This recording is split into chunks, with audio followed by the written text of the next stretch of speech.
दोस्तों, स्वागत है आपका मेरे YouTube चैनल मैक सपोर्ट पर। दोस्तों, अगर आप नए हैं तो प्लीज़ मेरे चैनल को सब्सक्राइब ज़रूर कर लें, जिससे आपको ऐसे वीडियो आगे भी प्राप्त होते रहें। आज के इस वीडियो में रामायण काल से जुड़ी हुई ऐसी खास बातें जो हमें पता नहीं है, वो हम इस वीडियो के माध्यम से आपको बताएंगे। तो वीडियो पे अंत तक बने रहें। आइए देखते हैं दोस्तों,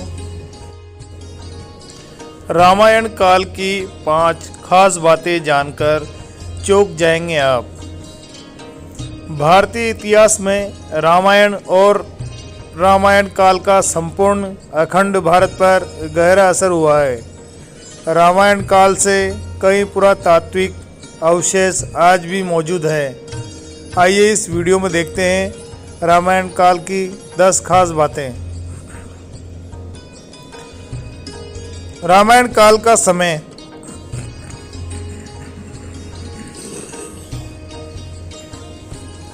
आर्यभट्ट के अनुसार महाभारत काल का युद्ध 3137 ईसा पूर्व में हुआ था, अर्थात 2020 अनुसार 5157 वर्ष पूर्व हुआ था। इससे पूर्व श्री राम हुए थे।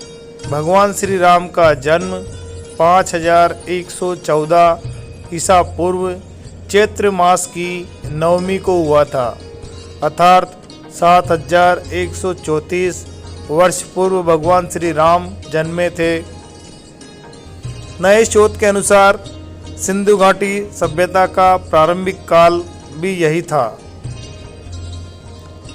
दूसरा, विचित्र किस्म की प्रजातियां। भगवान राम का काल ऐसा काल था जबकि धरती पर विचित्र किस्म के लोग और प्रजातियां रहती थी, लेकिन प्राकृतिक आपदा या अन्य कारणों से ये प्रजातियां अब लुप्त हो गई, जैसे वानर, गरुड़, रीछ आदि।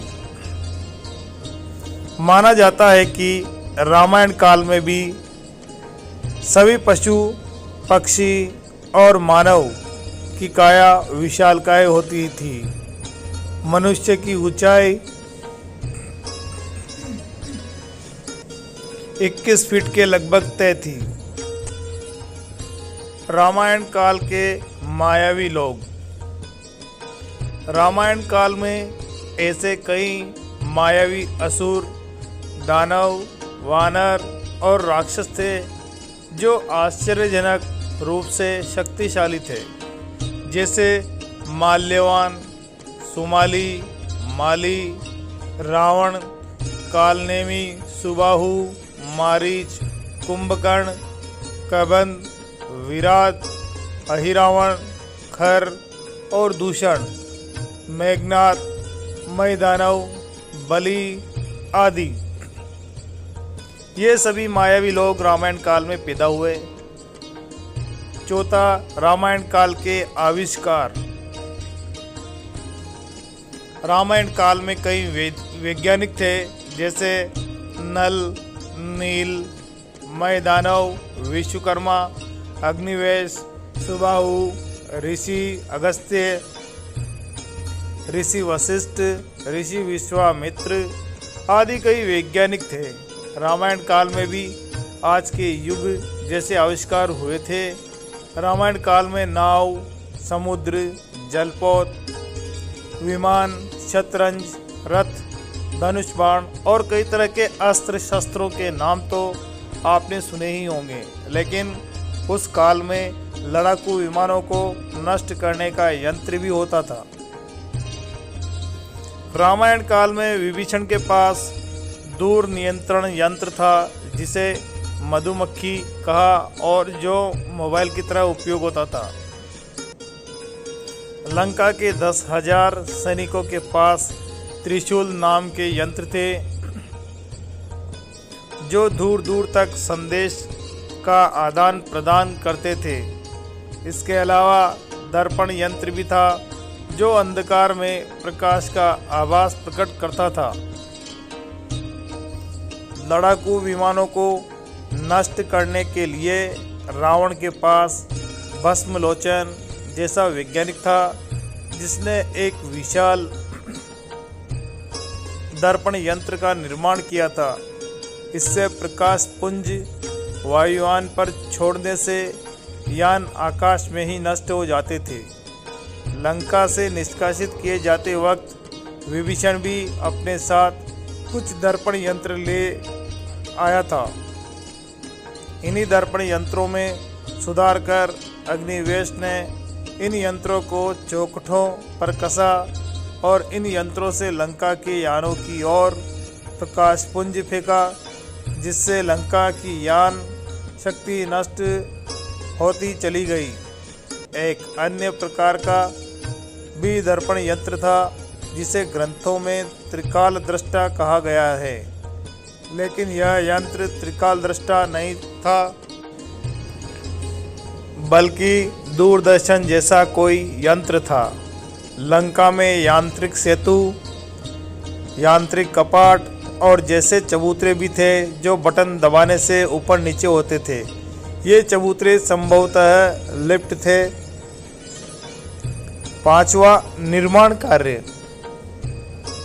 रामायण काल में भवन, पुल और अन्य निर्माण कार्यों का भी जिक्र मिलता है।